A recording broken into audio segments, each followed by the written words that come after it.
If you are not doing this, not only are you slowing down the creative process, but you are killing your productivity. Please allow me to explain. This is Logic Pro, and this is a preview of a template that I made. And that's what we're talking about today. We're talking about templates. Now, typically, when you're first starting out, there's a few things you may be interested in, like starter templates. And every DAW has these. They always have like some type of templates or something where you can get in there and kind of manipulate it and kind of start from some of the things that the developers have put in there that can kind of help you over the hurdle of learning a DAW. Pretty cool. Now, it could be overwhelming and it could be time consuming because you could be in there deleting stuff. You're like, I don't want that. I don't want that. Or like me, I started completely empty. You get to create that canvas and paint on it how you like. Completely blank. However, that's time consuming. And who want to do that? I know I don't. But I did for years. But moving right along. So what I suggest is start creating your own templates. Now, what's cool about this is not only can you create your own templates for your projects, but you can also save channel strip settings. You could also save settings right in your compressor, your EQs. You can save those settings as default settings and work from there. You literally can save all that stuff right in, especially a DAW like Logic. You will build your template over time. And this is no different here. This has like 120 something tracks in it, but most of that stuff ain't even on. And I'll tell you why a little bit later on. So just going through here, I'm gonna show you anything analog. Under this analog tab I got here, if I'm feeling like recording keys, bass, drums, anything, that'll come through this channel strip up here in the analog. Down here, as it says, all my VSTs. I got it from new to old. All my VSTs are in here. Also loaded up with some of my favorite patches. So if I want to play something or get right to it, it's ready to go. All I got to do is click it, we on. Then down here in the drums, I've been doing a lot of just dragging and dropping. So that's what this import folder is. It's all in track stacks just to be cleaner and neat. Everything's labeled, all the colors is popping, you know, all that stuff.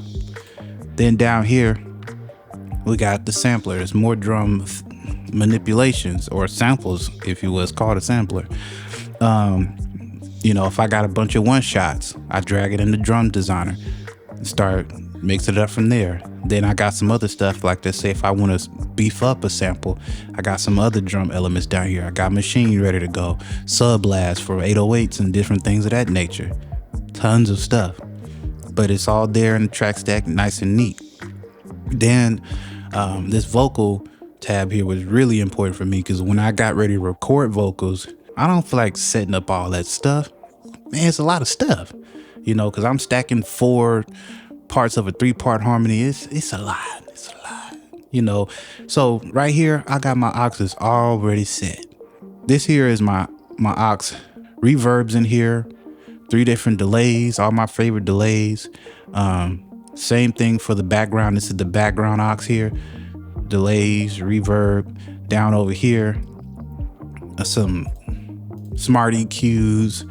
I got all my vocal stuff already laid out for my leads. You know, if I got a hype, I kind of, you know, move it to another side. Over here, all my backgrounds are already panned. They set, ready to go, and they have all their own processing right on top of the track stack. So this has been a game changer for me. And I know it seems small, but we often overlook the small things when we first starting out. Now the con to this, it's a big con with this.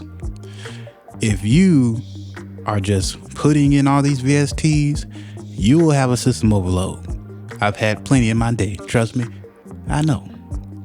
But I've learned different ways to mitigate that, whether it is adjusting my buffer speed, buffer size rather, or simply freezing the tracks as ways to freeze your tracks in Logic, because you will have some issues.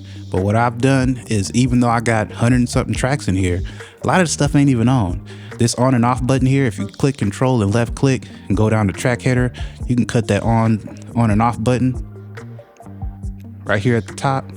When you cut that on, it gives you access to just shut off all the processing on that channel. Shut it off. Start creating your templates, start adjusting your EQs and saving your settings.